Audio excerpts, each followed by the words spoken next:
Leader Mr. Mark Golding.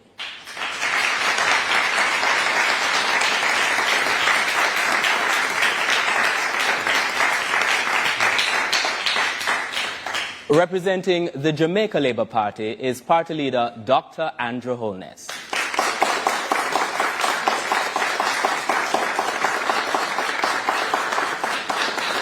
The Auditor General of the Integrity Commission, there have been changes made by our administration to the Office of Political Ombudsman that have virtually destroyed its effectiveness as a check on the behavior of politicians. And there have been constant attacks by members of the administration on the Integrity Commission and on media and civil society groups that criticize your administration. Shouldn't Jamaicans be concerned about what appears to be a pattern by your administration of undermining oversight bodies in the public sector, civil society, and media? There is absolutely no attempt by my administration and indeed myself to undermine any oversight body. Indeed, we have acted to strengthen and make them far more efficient. In placing the oversight of the political ombudsman under the office of the Electoral Commission, that's a move to strengthen and give it far more institutional framework. I myself have been very complimentary and acted in a very dignified way as it relates to the Integrity Commission. There has been a definite pattern of hostility from the Jamaica Labour Party government towards the institutions mentioned in the question, in particular the Integrity Commission, largely because it is well known that there are at least 10 members of Parliament who are under investigation for illicit enrichment, a serious corruption offence, of which the only one to be known is the one for whom a report has been completed and sent to the Parliament, which is you, Andrew. As a result of that, they have done their very best to try to neuter that critical institution, including the Prime Minister bringing that institution to court to undermine its effectiveness and indeed eliminate it entirely. The context in which we have decided to increase the threshold to 3.5 million is the hollowing out of the middle class in this country. Working families finding it extremely difficult to make ends meet. And we believe with the debt to GDP ratio having now, after 13.5 years of belt tightening and austerity, having now reached the cusp of the target of 60% of GDP introduced into the fiscal rules in law under Portia Simpson Miller, this is a time, this year it's expected to actually, with the readjustment of the definition and calculation of GDP, this is the year that we expect to achieve that target. That will release 2.5% to 3% of GDP of additional resources, which were not previously budgeted for in the fiscal policy paper. That is more than sufficient to pay for our entire program, including the $3.5 million increase, high burden of the cost of living, have money that they can spend, they can fix up their homes, extend their homes with a room, buy a car if they don't have one, pay down debt where they may be in arrears. It is necessary to preserve the country from brain drain and to keep the society intact. The hollowing out of the middle class is an act of the PNP. They totally decimated the middle class. It is the Jamaica Labour Party that introduced the increase in the non-tax threshold that recreated a middle class in Jamaica. In fact, when you look at the salary profile of PAYE contributors, you would see that their salaries have all risen. It is a Jamaica Labour Party through the compensation review that has increased salaries by over 200 billion Jamaican dollars for public sector workers. The current proposal of the PNP is unworkable. And if elected, how will you hold politicians accountable for offences against the people instead of protecting them? So in this instance, the question, you have 90 seconds to answer, and we begin with Dr. Holness. Corruption is a serious problem in our country. And corruption requires strong leadership.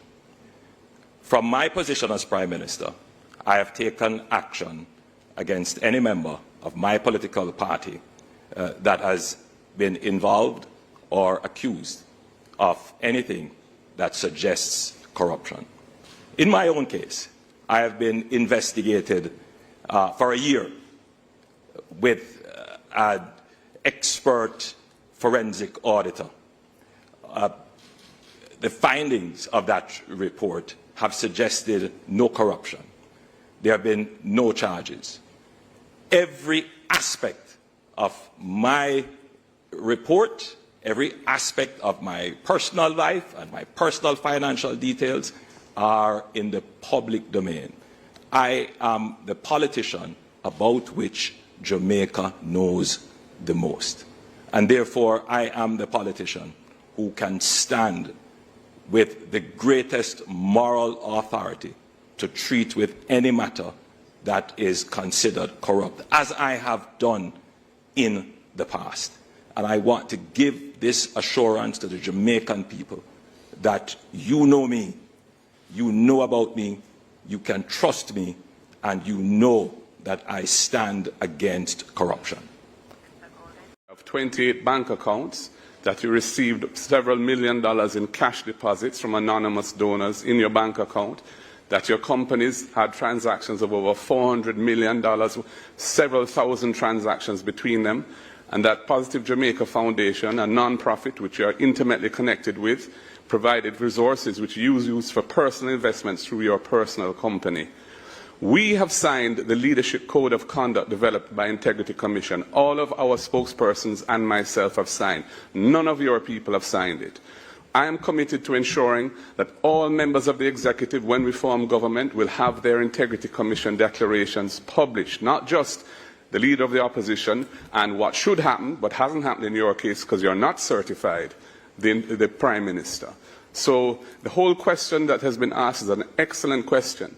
And we really need to step up our vigilance against corrupt behaviour, nepotism and cronyism. The volume of scandals under this Jamaica Labour Party government is unprecedented. Over the number of ministers who have had to be removed from frontline duty, many of them parked in the naughty corner in OPM rather than being sacked. It is a disgrace to the country, and your personal situation where you're operating under a deep cloud because your Integrity Commission declarations are not certified, also is something which Jamaica cannot go forward with.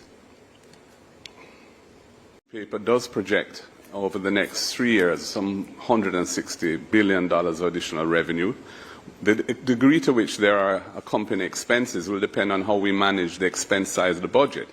There's also the fact that there are $360 billion of programs in the budget that represent the priorities of a given government at a particular point in time. When we are elected, we're not going to be elected to maintain the current trajectory that Jamaica is on. People want to see change. And most fundamentally, the issue really is the fact that we are coming to the end of the period of austerity, the period where Jamaica has been for 13 and a half years, steadfastly paying down debt.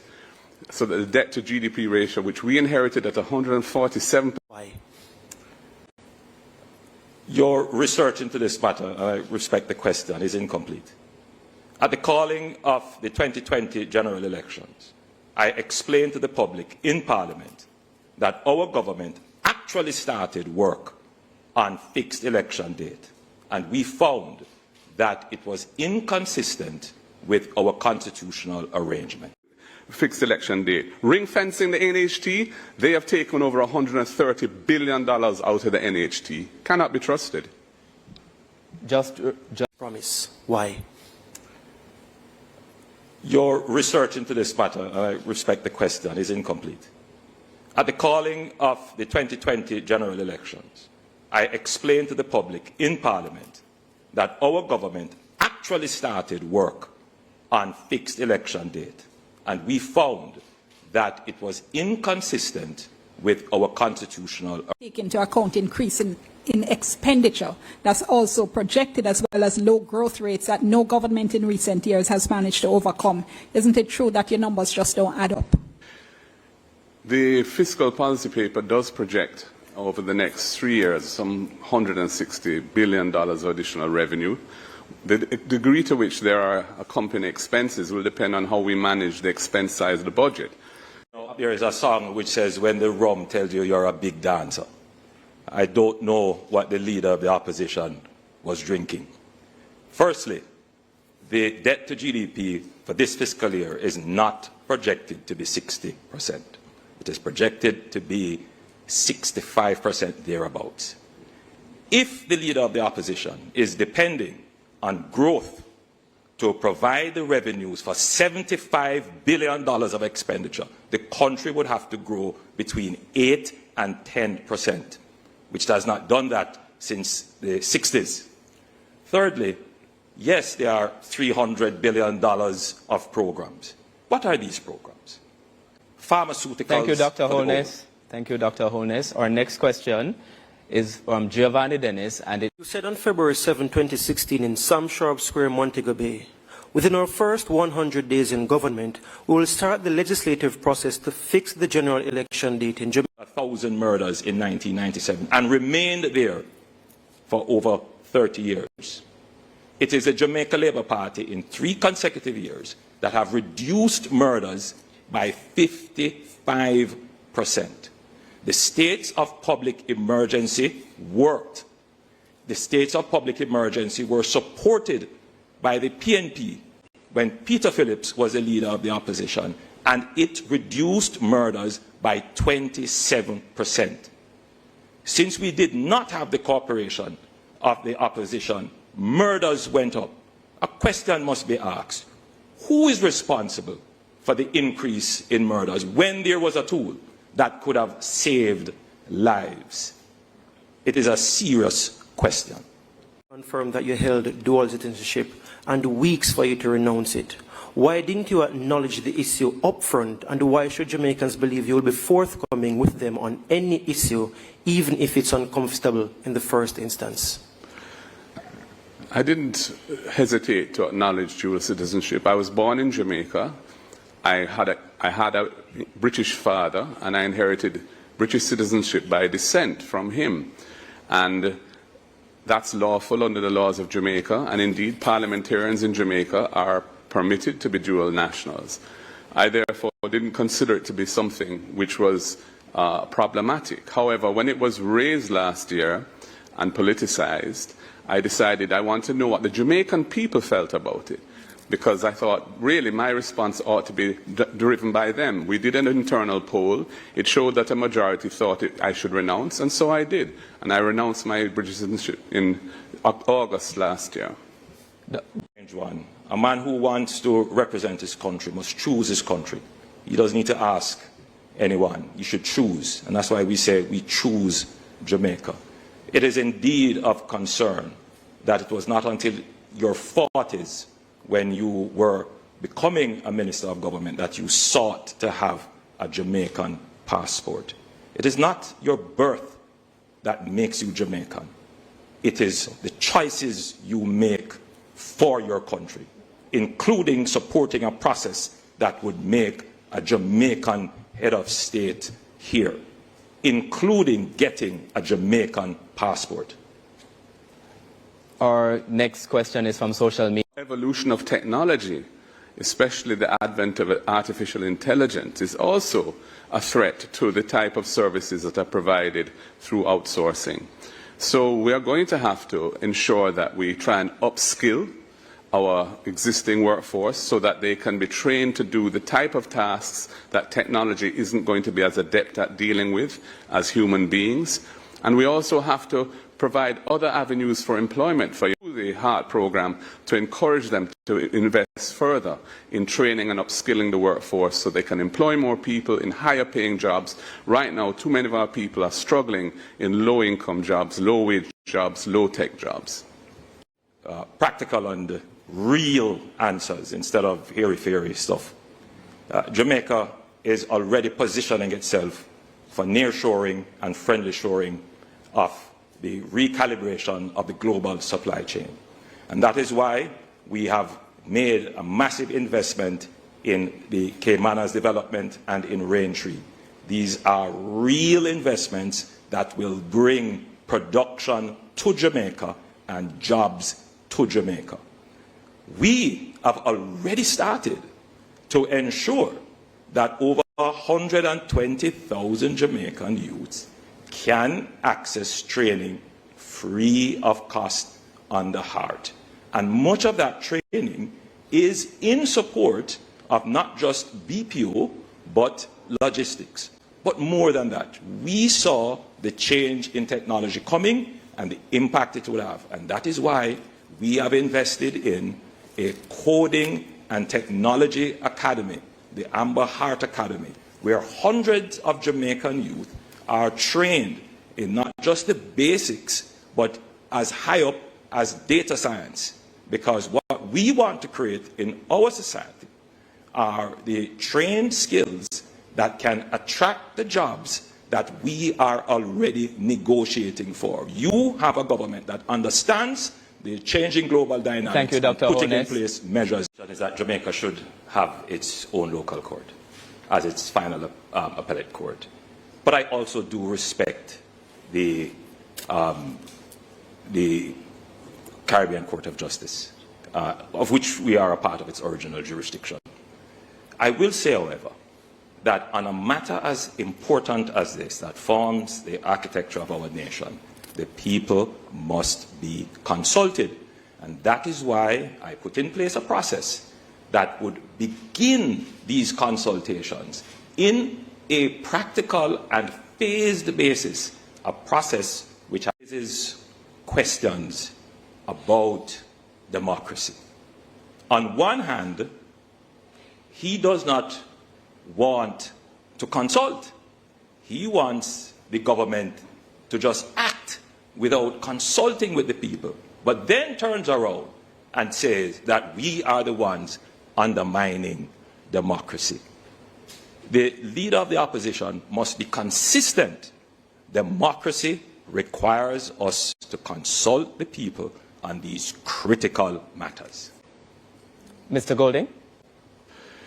Yes, Mr. Holness, shortly before the visit of Prince William to Jamaica, became a member of the King's Privy Council. So one has to wonder how he was choosing Jamaica when he did that.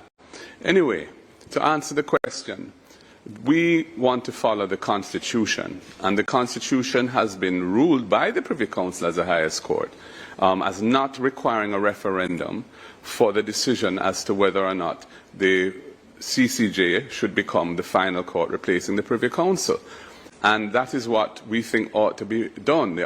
No other country that has moved away from the Privy Council has had a referendum to do so, and there are good reasons for that. Our next question. For example, Julian Robinson on May 16, 2023 said the opposition takes no issue with the massive salary increase for parliamentarians. The very next day, the PNP released a statement objecting to the increase. Why should Jamaicans trust that you won't similarly make about turns on promises you are making now? When Julian said that in Parliament, he was referring to the principle of parliamentarians getting an increase. He wasn't addressing the specifics of what was being proposed. We hadn't had a discussion around those specifics. When we looked at the details and we saw the massive increase that the Prime Minister was proposing for himself and for his ministers, we felt it was unconscionable to do that in the context where the public sector workers had just had their salary negotiations under some duress in relation to the teachers in particular, finalized, and many of them were getting 20% over 2 years. That is why we had to clarify our position, because it was not in accordance with what we thought that principle demanded. Now, over time, thinking can evolve. People change their positions on issues. So, for example, we are looking at this whole question of the 3.5 salary, the $3.5 million threshold increase. And we've seen where, as the debt target is achieved and resources can be released, it can be afforded. We weren't calling for 3.5 2 years ago, but we see that the need, inflation, etc., have happened. Cost of living pressures are there. Our evolution, our thinking has evolved, and we think that this is the right thing to do now, and we're committing ourselves to it. So, you know, that the leader of the opposition is telling lies. Julian Robinson stood in Parliament and said he supported the increase. Clear, and the tapes are there. Secondly, he calls the increase unconscionable, yet he takes it. I, Andrew Michael Holness, did not take it. the option was available to him as well. I chose not to take it. The leader of the opposition says, I have 28 bank accounts. That is absolutely not true. The report of the Integrity Commission includes accounts that are closed, accounts that are dormant, insurance accounts, and investment accounts. Thank you. They have Thank weaponized you, Dr. Partisanship that you had been proposing 9 years before? Absolutely not. And indeed, in some instances, there are parliamentary review of sensitive positions. And I want to be also very clear that the constitutional reform process that we have put in place would take into consideration all of these proposals that were made. We cannot. But since I have some time, let me also address some other issues about the leader of the opposition. In my own Integrity Commission report published in Parliament, there were no findings of corruption. All my assets are in Jamaica, and I have declared everything to the Integrity Commission. The leader of the opposition, however, also had a report from the Contractor General previously, which found that they benefited from public resources in an irregular way. They termed it a sweetheart deal. In my report, there is no such thing. None of my resources are ever connected to any public funds or any public resources. However, for the leader of the opposition, the report was very clear that their operations were considered to be irregular and a sweetheart. Thank you, Dr. Holness. The minister has no interest in bipartisanship. He has strong dictatorial tendencies and really would prefer not to consult with the opposition at all if he didn't have to. And I say that based on my experience with him over the last 5 years. He talks about he didn't want to tinker with the Constitution. Then why did he seek to amend the Constitution as a one-off, tabling the bill and seeking to pass it on the same day to extend the DPP's tenure beyond what was constitutionally allowed? That was tinkering, Prime Minister, so come on. And in terms of Integrity Commission reports, my declarations have been certified every year as being proper. Yours have not, because you are under investigation for illicit enrichment. Mr. Golding. And the DPP was reinstated. I want to also clarify something that the leader of the opposition said. The investigations carried out by the Integrity Commission are at an end. I am not currently under any investigation. There were no findings of corruption or charges.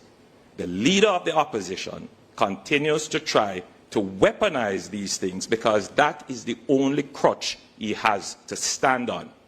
I, Andrew Holness, am thoroughly transparent. Thank you, Dr. Holness. Thank you, Dr. Holness. Again, Andrew Holness is being disingenuous and tricky. The Integrity Commission referred his matters to the Financial Investigations Division, a law enforcement agency charged with investigating serious financial crimes, for further investigation. What was his response? When there was a vacancy at the head of it, he sought to appoint or influence the appointment of somebody who is his close personal friend and who had said publicly on nationwide radio that he didn't see anything wrong in the report on Mr. Holness's financial situation, the Integrity Commission's report. It was clearly a set-up job, and we feel that very strongly that this needs to be addressed. This measure is income. And 280,000 jobs have been created in Jamaica, which means that more Jamaicans have income. Has tripled the minimum wage, so there are more Jamaicans earning more at the lower levels of our access to water. Transportation, public transportation. We have done an amazing job in reducing bus fares and increasing the convenience and efficiency of public transportation, including implementing a rural bus fare system. ECT on electricity, a promise made by the previous government and not kept. We have done it in a sustainable way. But more importantly, we have not placed any new taxes on the people of Jamaica. First of all, I think the question is sound, because statistics don't tell the full picture. Jamaica's competitiveness has been falling, yet they say that we have record low unemployment. Several 100,000 Jamaicans are outside the labour force and are not measured. Reflected in Jamaica's slippage on the World Press Freedom Index. We have just seen the release of the names of journalists that both political parties objected to participating in the national debates. Why do both parties continue to undermine press freedom and put journalists in danger? To be clear, my political party does not undermine press freedom. To be clear, my political party did not object. The objections came from the PNP. And historically, it is the PNP that has been vociferous, including attacking a particular radio station. I personally have stayed away from any negative commentary about any journalists. Journalists are important, and I support strong journalism. And I want to make that absolutely clear. In the time I have, I will rebut. I am in no way associated with the head of the FID. My understanding is that the head of the FID is a friend of the leader of the opposition. Thank you, Dr. Holness. Mr. Golding has the opportunity. Freedom is a fundamental pillar on which democracy is based, and I and my party fully support press freedom. The Prime Minister said something which was untrue when he said that only our side objected to some journalists. Their side also objected. In fact, we objected to 3, they objected to 4 journalists. And the matter was eventually resolved, and here we are. And the truth is that some journalists in the country are not as independent as others, are not as professional as others, and it is quite legitimate to criticize persons who you don't feel are living up to the standards of their profession. But we would never do anything to threaten or undermine press freedom, or indeed to make any journalist feel unsafe. And if it ever happens, we'll take out whatever it needs to stop it happening. Thank you, Mr. Golding. Our next question is from Dion Jackson-Miller. The National Party assumed the leadership in the council of the KSAMC. The new Mayor, Andrew Swaby, has been pursuing internal governance reform, including persons from outside, to try and improve standards and processes, make them more transparent. And if Mr. Holness and his wife, they are in the business of real estate development, or certainly she is, and that presents serious conflicts of interest which have manifested themselves in some of their own schemes that they have developed. I think we need to have rules which preclude that kind of activity so that there's no question of conflicts of interest. The Integrity Commission, in their court filing in the case that you brought to try and strike down the act and eliminate the offence for which you are being investigated, have said that you had money in the Ponzi scheme Olint and you got it out, while others suffered losses. You had money in Cash Plus, another Ponzi scheme where people lost lots of money, you got it out. And of course, you had money in SSL, and you were able to withdraw your money before it collapsed. In fact, I would say the only person that Usain Bolt has not been able to catch up with is you. And I want to ask you, how do you think and why do you think the people of Jamaica should trust you to be in charge of the governance of the country for a 3rd term with that track record and with that cloud hanging over your head? The leader of the opposition is a liar and cannot be trusted. I lost money in Cash Plus and Olint. However, the PNP accepted and received $1 million from Olint. He has no credibility to talk about Ponzi scheme. They benefited from the Ponzi scheme to fund their election campaign. He questions my wife's integrity about development. My wife and my family are hard-working Jamaicans. We started off with the taxes like many other Jamaicans, and I have worked hard. He has sought to weaponize that. But the people who receive me when I go into the country, they say, Andrew, don't worry. No weapon formed against you shall prosper. Mr. Golding, your rebuttal. I've made the point that for the Prime Minister and his wife to be in the real estate business when so many of the agencies of government which regulate that business fall under his ministry, of economic development and job creation creates the possibilities for conflicts of interest, and I stick by that position. We now invite Dr. Andrew Holness to ask a question of Mr. Mark Golding. The leader of the opposition speaks about integrity and trust. He was an advisor to a former Minister of Finance that put in place a policy of high interest rate, for which he acted as a broker for the government to invest loans and bonds for which he received a commission of high interest rate, to the point where one of his members described this as the greatest transfer of wealth from the poor to the rich. He, the Toponaris lawyer, has made billions of this, yet he does not disclose this in his integrity report. In fact, he doesn't even have a house in Jamaica. How can we believe you? And do you have assets in overseas companies for which you have not disclosed? I've disclosed all my assets, and that's why my Integrity Commission declarations are certified. Your allegations are scurrilous and false. You made reference to DBNG, although you didn't call the name. DBNG was established in 1992 as an investment firm by 3 young Jamaican entrepreneurs. When the financial sector meltdown occurred some years later, and FinSAC was established as a response to try and protect the savers of this country so they didn't lose their money in their deposits in the banking system and their pensions and so on, DBNG, like other financial firms at the time, had to navigate that carefully to survive. We eventually were approached by a leading international bank, Scotiabank, who did a thorough due diligence on the company.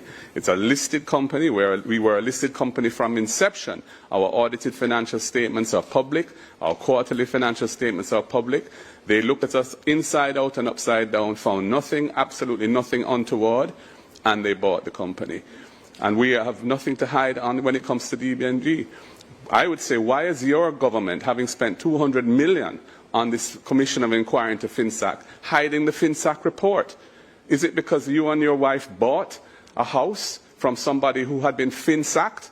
You're a hypocrite, Andrew Holness, to be accusing me of anything in relation to FinSAC when you have been a direct beneficiary of the losses of somebody who was FinSAC, who lost their home because of FinSAC. Again, according to the Contractor General's report, benefited from a sweetheart deal that was irregular. You benefited off the backs of the Jamaican people in creating your wealth. You were a connected party with the then Minister of Finance, and you advised and created the FinSAC debacle with high interest rate.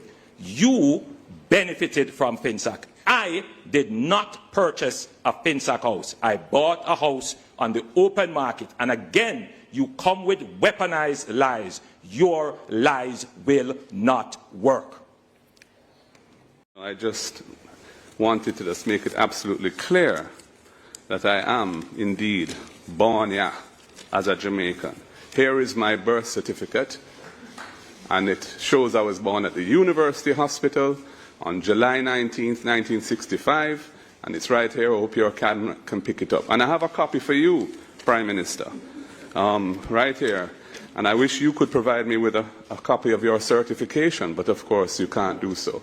Now, on the question of tax, it is there's a third schedule to the GCT Act now, which has a number. This week, Wednesday, presents a historic opportunity for the people of Jamaica. After 13.5 years of belt-tightening and austerity, we are finally in a situation where the debt-to-GDP ratio has achieved, or is on the cusp of achieving, the 60%, which was written into the fiscal rules, $1 billion, so they can make it easier in life as well. And when I govern the country as Prime Minister to serve you, I will ensure that accountability and transparency are at the center of what we do, and any hanky-panky, any violation of the public trust will be met with the full force of the law, with no protection from me. And that is a huge difference between the government I will lead and the government of Andrew Holness.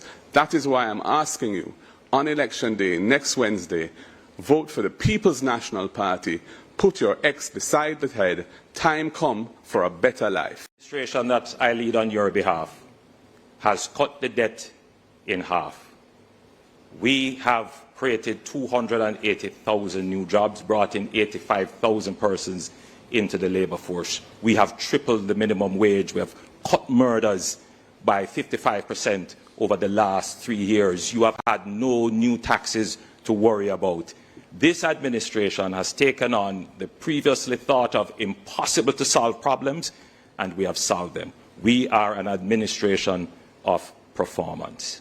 In our next term, our pensioners who have worked so hard will get a break. Those earning $6 million or below will pay no income tax. We will give a new income tax rate, which will be graduated, which will see everyone paying lower taxes. You will see 60,000 more houses being brought on the market, with 15% of them dedicated to young people. We will give incentives to developers to build houses for young people. You will see a new transportation system for rural school children coming into being. You will see more work being done on reducing electricity. Our government is a government of performance. This election is about a clear choice: promise or performance. That's what it is. You have to make a decision. Who can deliver? It is this administration that has taken on the difficult problems, and we have delivered for you. I ask you on election day to vote for what is best for Jamaica. Vote for a government that performs. Vote for the Jamaica Labour Party.